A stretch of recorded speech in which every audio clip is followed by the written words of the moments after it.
The best demon character in the entire game. No, it is not Berserk Esterosa, no, it's not Assault Melee, and it's not even Trader Melee. It is, of course, the Suicide King himself, Blue Frog, and I mean, this character is as free to play as you can get. Keeping this character at level 1 with just his passive unlocked is the perfect way to run him.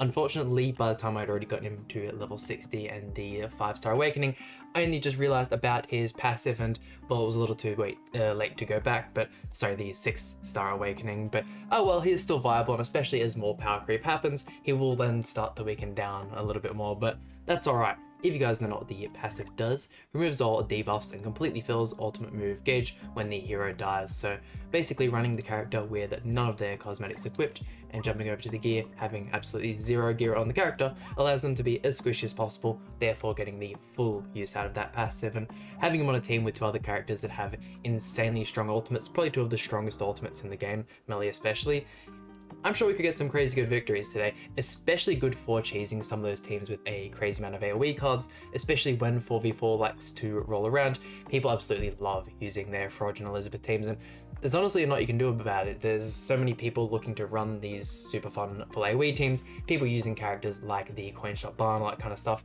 and you get absolutely stomped by them. But going to be using the Nebula Zeldris in the back just because the passive on that works a little bit better than with to have the green Persecutioner Zeldris, but this is the team we're using today, and let's dive in. And I'm going to be running the attack food just because I feel like there isn't really any point using any crit chance food because the melee ultimate you can't crit regardless, so it's kind of only affecting the Esterosa in that case. Then HP food will also make Frodron more tankier, so there's no real point using that there, and I mean, we're not going to out-CC anyone with this team, so let's see, will the Infect card? Yeah, perfect, the Infect card's still 1-taps there. Us actually cleansing the Infect as well is going to be really, really good for us, and the fact that we have enough card space left in order to draw both of the ultimates literally leads us to an instant win. If we go ahead and check out the Esteros ultimate, if that doesn't go ahead and kill everyone, I can assure you the melee ultimate will.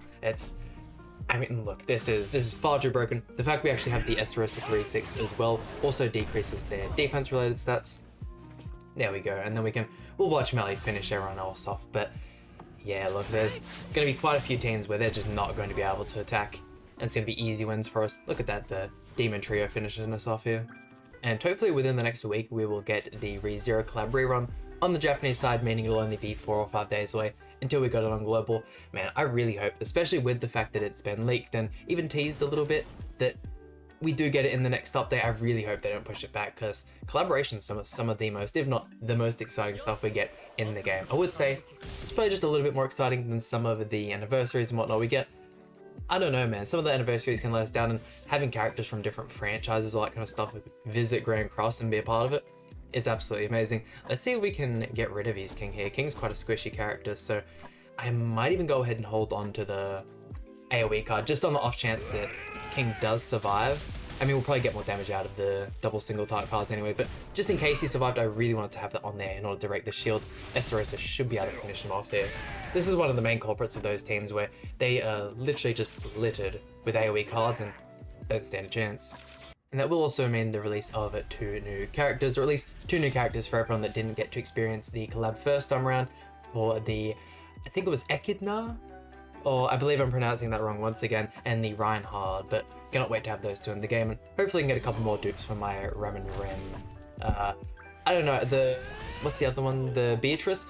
She's not the greatest character. Who knows, she could get an insanely broken Holy Relic, which would definitely make her a whole lot more viable, but man, her character is just bad enough as it was bad on release, and with power creep and all that kind of stuff, it's only gotten worse. Let's see, if we go for the AoE first, that'll get us that a little bit stronger, applying the darkness to everyone there, and then surely his ultimate can finish it off. I mean, what is technically the most viable way to run Esterosa with the Hendrickson in the front now becomes the worst way, because once again, too many AoE cards, easy million damage from melee. But surely we can end up going completely flawless, and what is this?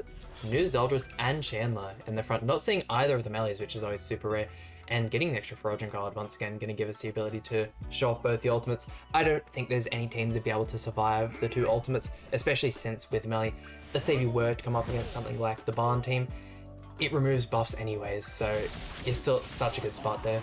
And let's just say if you were to use this team in top 100 and you were to face a crazy amount of bots, all that kind of stuff, it's going to end up working out in your favor. That's why the Chandler variation of this team, where you run the Esterosa, Assault Melee, and Chandler, is so viable, because with his Holy Relic, he's basically unkillable with that stance up, and your opponent is going to keep attacking into you. He applies darkness to everyone, you get easy encroaches, and you win the game. So I don't know, definitely if you're looking to push in top 100, with the amount of bots there are there, this could easy work. Or if you're maybe trying to farm, PvP points to get the new card for the Skull and Hardy artifact set, I can imagine this would also work wonders for you as well. Because, I mean, no food is really benefiting you a crazy amount here. You're gonna one tap regardless, and attack food is kind of just solidifying that point. At least if you have these guys at decent ult level. Maybe if you have them both 1 out of 6, you might need to go ahead and use attack food, but even then you can throw off the 2 ultimates and throw out another card anyways, so maybe chucking out a melee AoE beforehand to get the extra darkness procs. But if you guys have made it this far into the video, by all means, leave a like, really helps me out and means a ton, and let me know which one of the new collaboration characters you're the most excited for, or if you're missing out on some of the older ones, let me know who you're looking forward to. I can imagine Emilia is going to be an absolute beast with her new Holy Relic.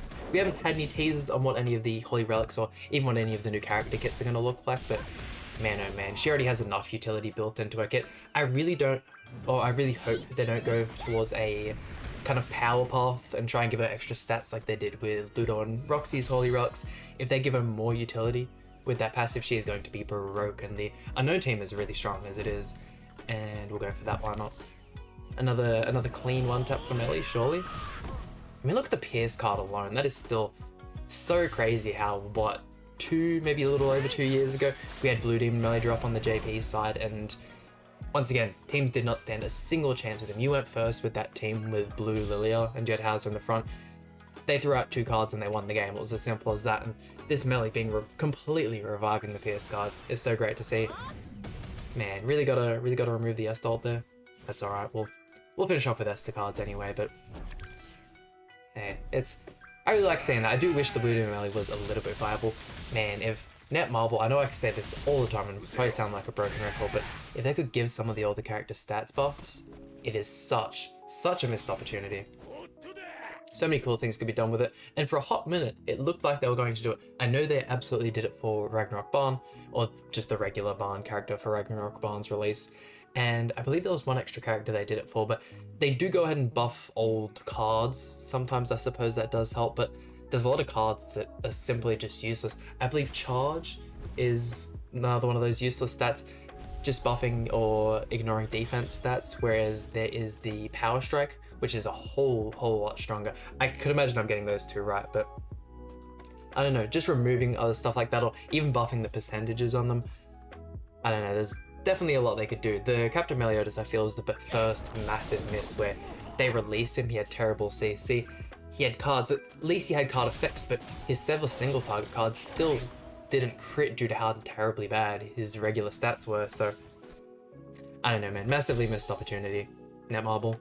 But hey, most of the developers have gone ahead and moved over to, I can imagine they've moved over to Origins, so hopefully that game ends up being just absolute. I'm sure they'll smash that out of the park 100%. The fact that they have the development team that was originally on Grand Cross, I mean, that game, I've never seen a game do better week 2 of release than week 1. The release of finishing off basically the first chapter with Hendrickson, the release of Grey Demons and whatnot, it was going absolutely crazy. I wish I could have made content on the game back when it came out, but hey, at least I can do that for when the Origins comes out now.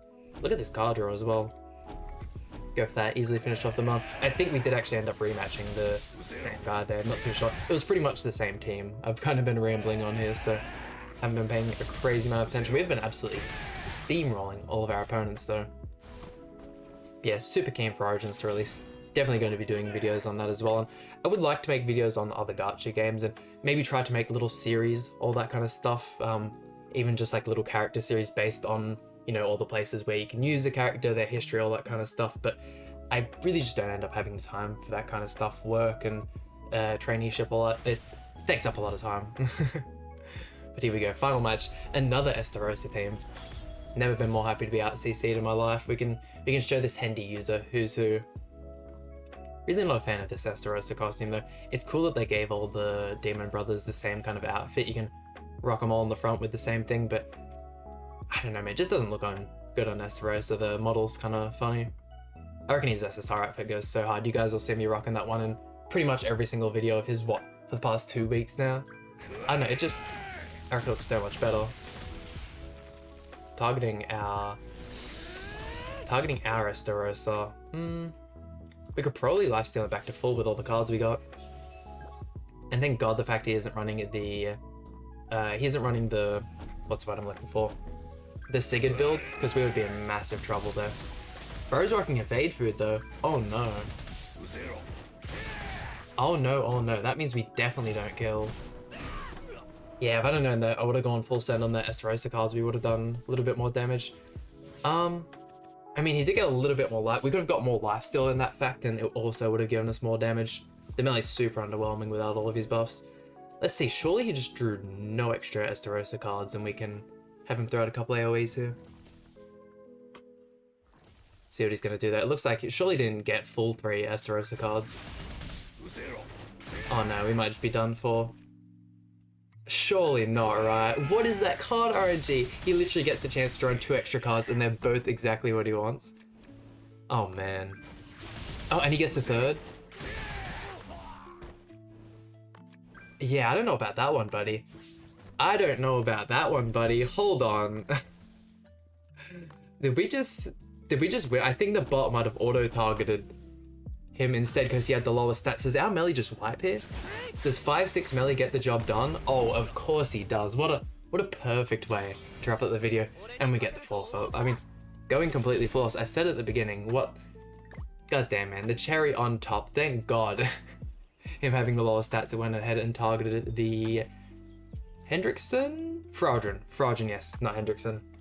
Wow, I can't believe I really made that mistake. Still can't believe that we don't have a proper Fraudrin in the game, but well, we also don't have Grey Road. Who knows when he'll get released, but that just about does it for today's video. Hope you guys enjoyed. Please hit the like button, subscribe. Really means a lot to me, and I'll see you guys for some more Grand Cross content.